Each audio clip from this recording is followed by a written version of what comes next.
Hello, welcome to another real-life tutorial where today we're going to talk about one of the most important aspects of winter survival, fire.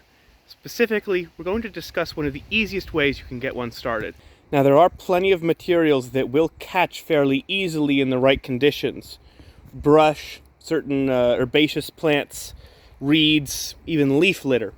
But there's one that I believe is actually the best, rain or shine, and that is birch bark. This is because this flaky material catches incredibly easily at all times of year and can be harvested off a live tree without harming it. And as if that wasn't good enough, this also stays lit far longer than you would expect for its size. Now there are multiple species of birch that can be used for this, but in my opinion, this one is the best. This is paper birch, and it's real easy to spot and real easy to get lit. I've said before that resource nodes in the game of life don't glow like in other games, and that can make them hard to find, but honestly, for this one, it kinda does. Another species you can use is yellow birch, and while I still do like using this, it's certainly better than most other fire starter, it's not quite as good as paper birch, in my opinion. It has much of the same horizontal patterning as other birches, and the bark has a bit of a silvery color, as well as a yellow one, so it's not that difficult to pick out at a distance. But considering a lot of the rest of the trees around here also have grayish bark, it's not as easy. Also, the bark around here tends to be a little thicker and tougher when it peels off, which leads to burn characteristics that are different but not necessarily worse. It's a little harder to get this to light, but it tends to burn a little longer. There are also other birches whose bark doesn't flake, like this gray birch. I've never tried burning the bark of this because I have a feeling it would hurt the tree, but I suppose in a survival situation, you could give it a try, especially if you were desperate.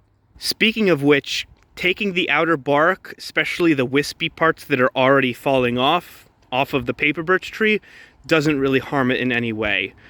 In fact, at certain times of year, you can actually harvest entire chunks of the outer bark to use to make stuff. Very similar to what they do with cork trees, I suppose, although I've never done it, given that I don't really have many. All of this kind of seems too good to be true, and to be honest, I don't know how these trees survived the evolution process. The YouTuber Tierzu did a really good bit on these, placing them in D tier, because I mean, come on. Thin bark, not resistant to insect attack, highly flammable bark that flakes off, making it easier to light. And I mean, they're not short, but they're not a canopy tree, at least not around here. And they can grow kind of fast, but they don't grow aspen fast. I suppose they figured some kind of niche out. Shade tolerance, maybe. Probably shouldn't think about it too much though. They are here, and as we all know, birches be crazy. Well, sun went away. It's getting pretty cold right now. Good a time as any to warm up a bit. All right, paper birch up first. Bunched up a bit, as I like to when I try to start a fire with it. And this is a very, very tiny amount.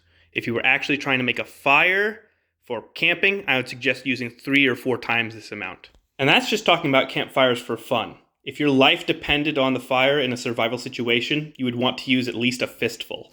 All right, here we go. Lights immediately and burns bright and hot for a couple seconds.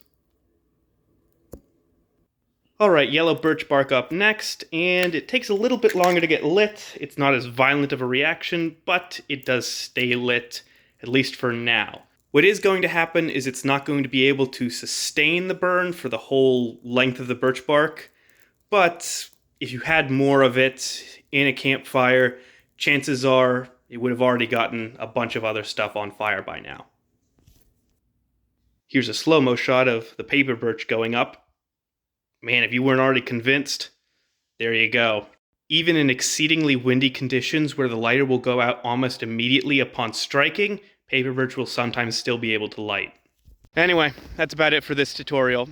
As always, I hope you learned something, and I wish you the best. Till next time.